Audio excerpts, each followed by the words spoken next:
Hi, everybody. The Natalie Cochran trial, the Ponzi scheme murder trial, has come to a bizarre conclusion. Yesterday was just the strangest day ever. You're not going to want to miss this testimony.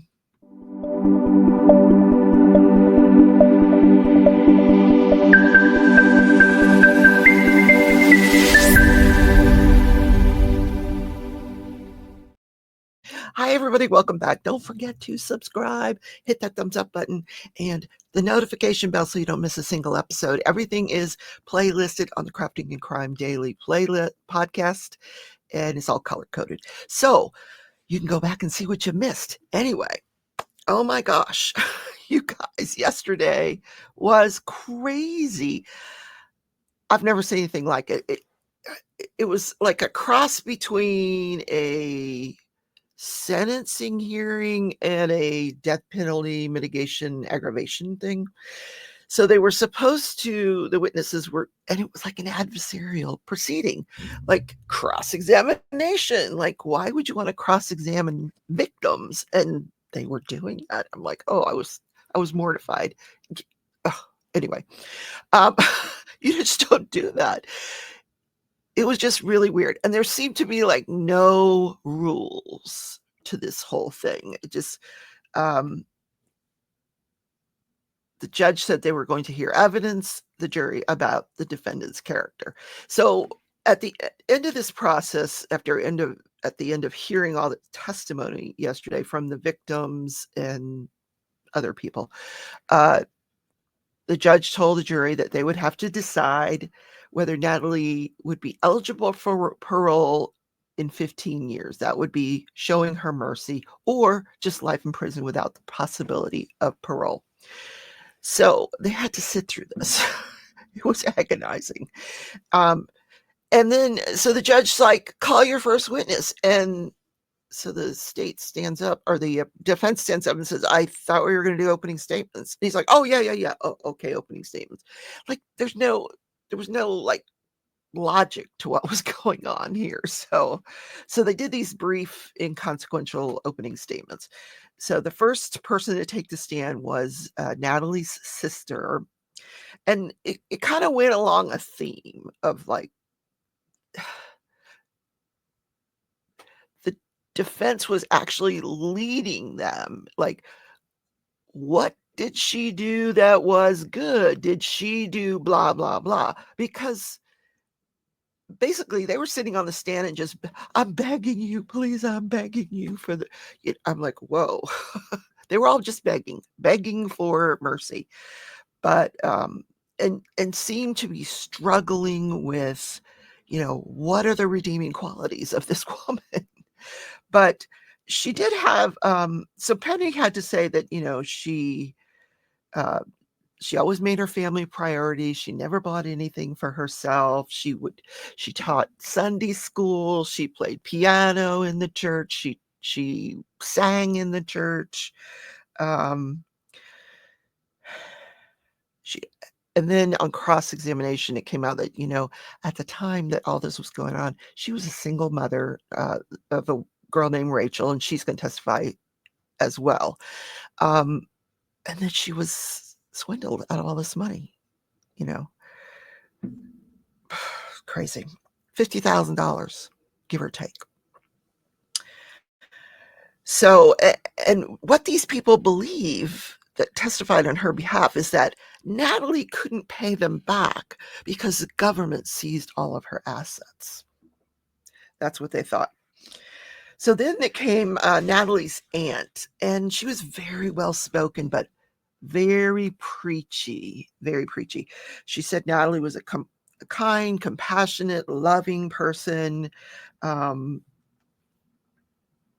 puts others before herself. She talked about how she's had heart problems, has a heart pacemaker even now. She wanted Natalie to have mercy so the kids could have some hope of seeing their mom again, establishing a relationship with her. Here's a little bit of what she had to say.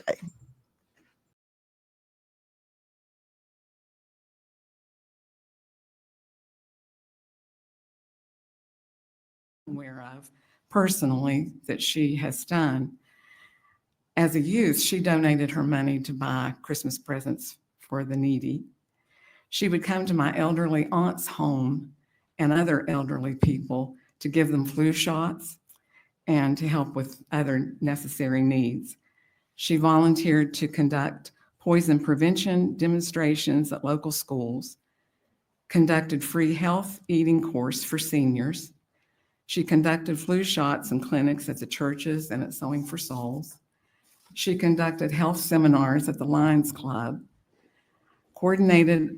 she was a coordinator of juvenile diabetes awareness walks and education classes, organizes medicine planners for their elderly neighbors.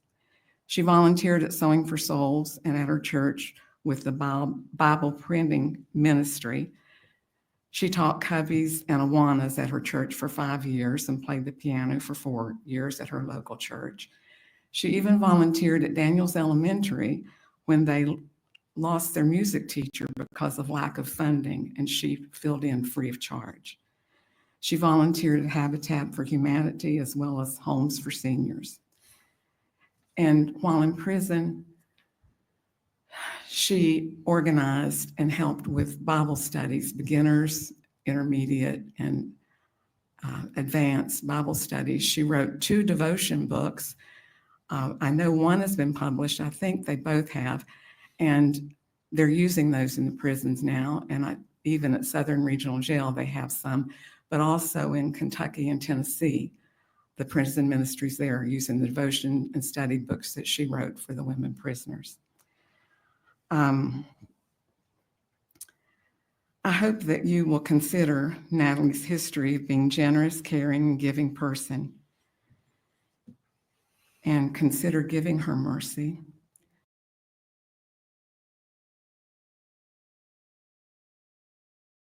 Interesting. Very preachy. But she had a list of everything. She went through her list, and then later on during a testimony, she talks about, she's quoting from the Bible about mercy and forgiveness. And then on cross-examination, the state stands up and goes, "Ever heard of the 10 Commandments?" I was dying. Oh my God. Yeah, 10 Commandments. Anyway. Yes, but Jesus forgave. Okay. And then one of the witnesses later on said, oh, you'll hear it. You'll hear it later, what he said about the preaching here. It's kind of funny.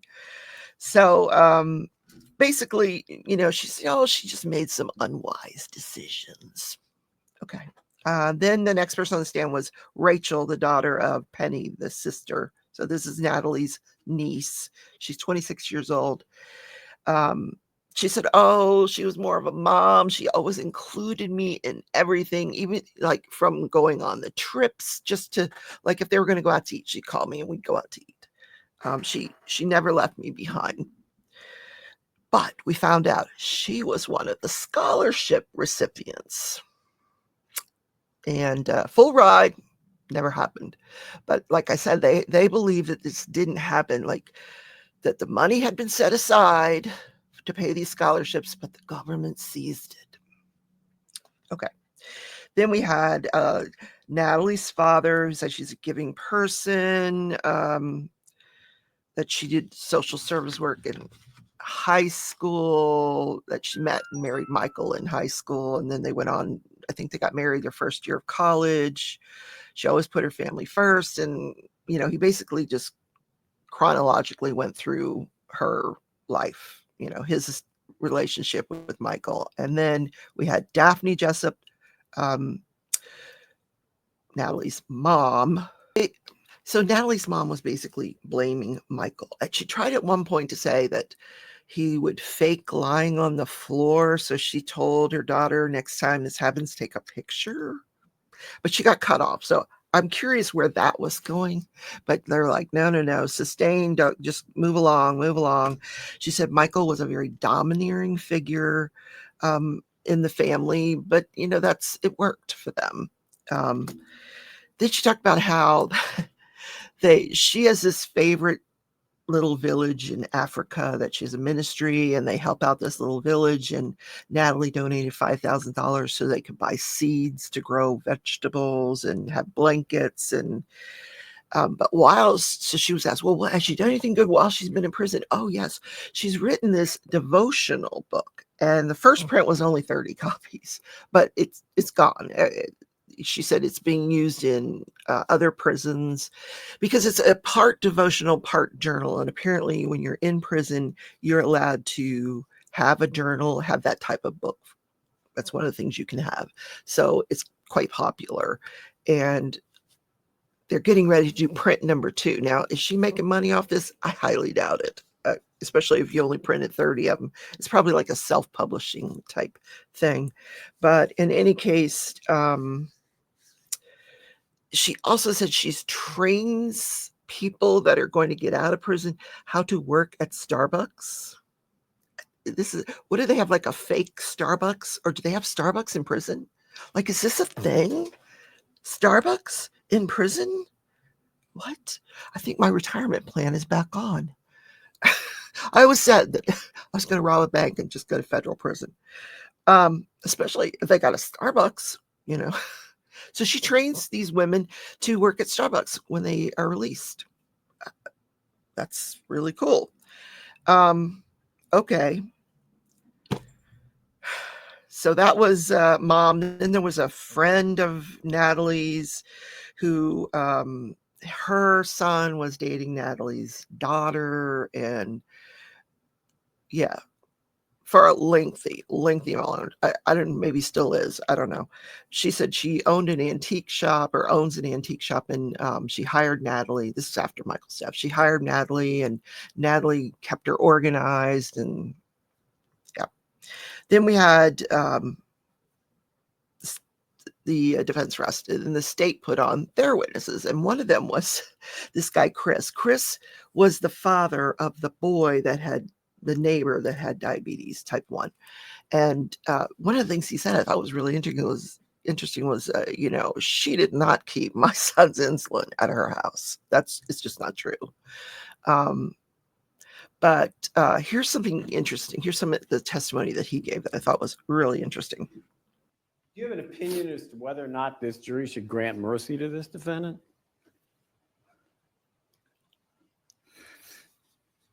I think this jury has been here for 3 weeks.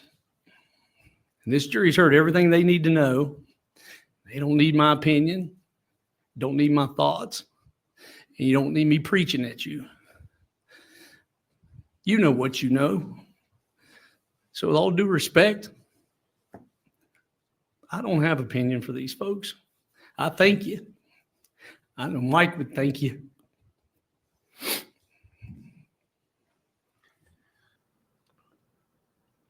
Yeah. Then Michael Cochran's mother gets up there, and she's a little bitter, just a little. Both of the parents are bitter. Here's what she had to say. Since Michael's murder, Natalie Cochran's evil and sinister deeds have caused overwhelming damage and wrought on our lives, and so many good and decent lives that will forever cast a shadow of sadness. Michael Brandon was my only son, and I loved him and so adored him. I struggle every day to make sense of what has no answers. The murder of my son is crushing, and yet I must try and move forward to honor his memory.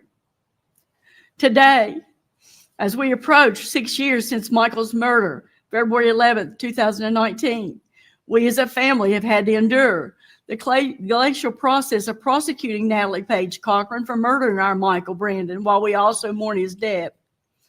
To this day, this vile being has showed no remorse, none whatsoever. Natalie Cochran and her family have never said they were sorry. We have no choice but to watch in the courtroom with repulsion as she smiles and banters with her family and friends, just like she doesn't have a care in the world. I was shocked to hear the testimony that Natalie's parents only lost $76,000, and her sister Penny only lost about $50,000. She stole $250,000 from us. And she stole hundreds of thousands of dollars from her other victims as well. We, along with our family and friends, have sat quietly and graciously and painfully watched and listened as Michael's good name has been murdered time and time again by those who publicly defend this murderer. Think of the horrific invasion of Michael's and our dignity and privacy. At what point and at what time do we seek sleeping at night? Is Michael Brandon resting in peace? I don't think so. We, as Michael Brandon's mom and stepdad, we respectfully ask this court, in the memory of our beloved and precious son, Michael Brandon Cochran, to delay for as long as judicially allowed the day that this cold-blooded murderer once again walks among us. In a pure world, light should never shine on that day. Evil, for reasons only evil knows, took it upon herself to steal from us and the world. We take comfort as best we can in believing our Michael, our beautiful, intelligent, kind-hearted Michael, is waiting for us in God's heavenly mansion in the air. We ask this court that Natalie Cochran be sentenced to life in the state prison for the rest of her natural life, with no pardon, no mercy, and no deals. This evil, narcissistic sociopath intentionally and knowingly pre-planned and committed first-degree premeditated murder, stealing the life of our son, Michael Brandon Cochran, at the young age of 38. To the court, Natalie Cochran will speak at her sentencing today because she has to have the last word. The simple truth is that while growing up, and even as an adult, this spoiled, evil, narcissistic murderer had seldom, if ever, been denied this which she wanted. The word no was not spoken or heard of in her world. She will try to blame my precious son Michael for her evilness and deceit. Natalie may even shed a tear or two, but we have now come to know that every word coming out of Natalie Cochran's mouth will just be another lie, and her tears will be fake tears trying to get sympathy from your court. Natalie is going to use Michael's children to get sympathy here today. She tried to do that with their testimonies during the trial. Judge, please don't fall for her con.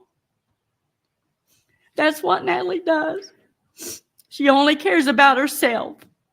She will use, abuse, and manipulate anyone to get in her way. But we know the real Natalie Cochran, the thief, the liar, the taker of life, and the doer of evil deeds. I was told that Natalie Cochran was telling the community that we didn't raise Michael Brandon, that he was raised by his grandparents. That's just another lie. Michael Brandon even told Natalie in his presence and in my presence at a funeral, "Don't you ever put me in hospice." Michael had seen his grandfather, as his adopted grandfather whom he loved, H.B. Lewis, suffer that way. But what did she do? She went against his wishes and put him in hospice. This has been a very long and traumatic process for us, with all of the court delays and continuances.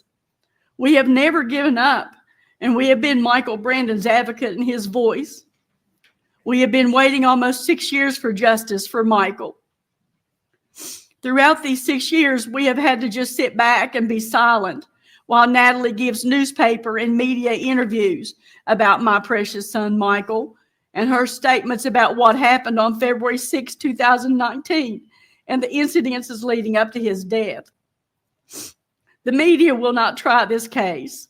All of the evidence and the proven facts and her conviction are enough to sentence Natalie Cochran to life in prison with no mercy. We've kept quiet as Natalie continues to blame Michael for her evilness that did not stop even after his death. While my son lay on the hospital on the ventilator, Natalie Cochran texted me government contracts on my phone. Believing and trusting her because she was our beloved daughter-in-law and because we loved her, Natalie manipulated us once again. Michael is not here to defend himself, but we are here. We are standing up for him and speaking for Michael and ourselves and asking the court for justice. We ask that you please, please, no mercy. She never gave Michael any mercy. Thank you very much. I have no further questions, Your Honor. I mean, can you believe Natalie is sitting by his bedside? He's on a ventilator and she's looking up contracts in the corner and sending them to his mother. Not only that, but she doesn't notify his mother.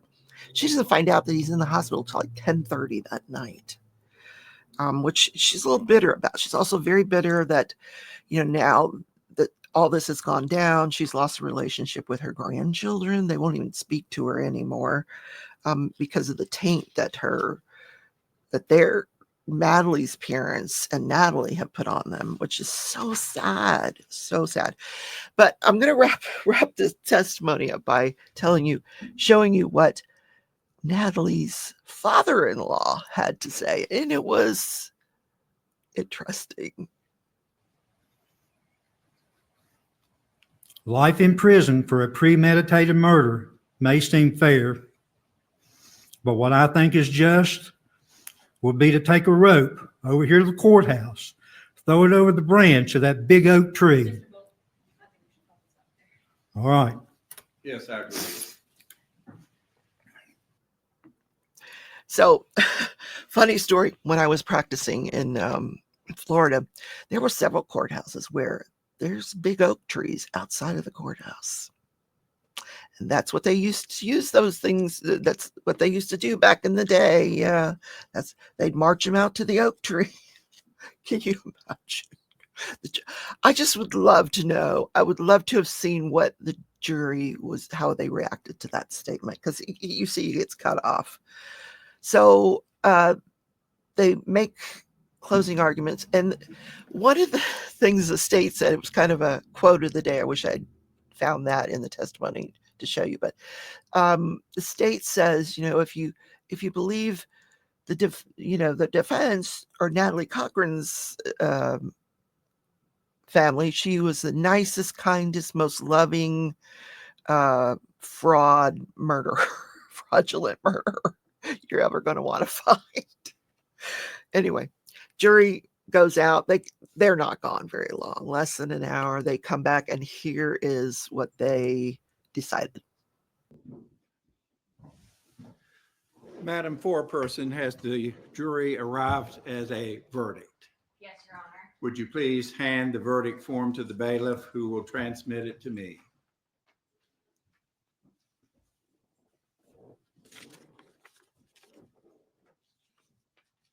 Will the defendant please rise? In the case of State of West Virginia versus Natalie Page Cochran, case number 23-F-343K, the verdict is as follows. Having found the defendant guilty of murder of the first degree, we, the jury, recommend the following. We, the jury, unanimously do not recommend mercy. The verdict form is signed by Holly Rich, foreperson of the jury. It is dated 1/30/2025. Yeah. So it's over. Life in prison without the possibility of parole. So, yeah, I don't think you can change. A leopard can't change its spots. I think this one, they got it right on this one. I didn't agree with the first degree murder, but I agree that she belonged behind bars for letting her husband sit there for hours and hours and hours and dying. But I did find out that it's concurrent with the federal sentence, and it really doesn't matter because it's life. So she'll finish her federal sentence and then she'll go to state court or state prison for the rest of her life. So enjoy those devotionals, Natalie, and your Starbucks, because when you get to state, there ain't no Starbucks. No. All right, guys. I'll see you in the next video. We've got to look for a new trial. There's a few out there that have already started, but I'm going to hang on till Monday, see what starts on Monday. Have a great weekend. I'll be live on Sunday. Sunday a couple of times I'll be live for my Sunday morning crafting retreat. I want to go to the retreat like today. It's Sunday morning is the crafting show. So tune in for coffee and chat on that. And then Sunday night I do gaming. So I'll see you guys in the next video. Take care.